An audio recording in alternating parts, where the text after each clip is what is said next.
Kokrajhar blast, you said one person has been identified, and some news are saying that there's a Maoist link.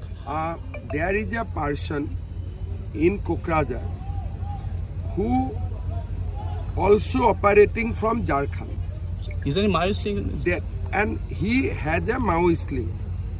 But according to our information, this guy is trying to create a new outfit in Assam. Yes.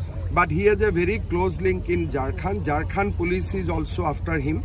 So Assam and Jharkhand will coordinate and will launch a joint operation against him. And did they try to trigger a big They train? They triggered the blast, but somehow the train, the wheel of the train was bigger Yeah. than the damage it has caused.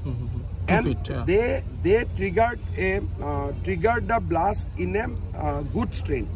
Obviously, Yeah. they did not try to it derail heavier. a passenger train, but they definitely tried to derail the goods train.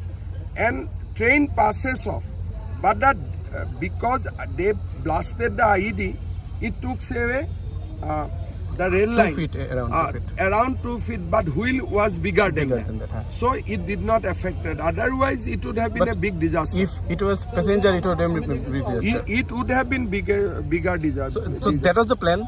That was the plan. So they did not, according to our information, they did not wanted to derail a passenger train. They wanted to derail that goods train.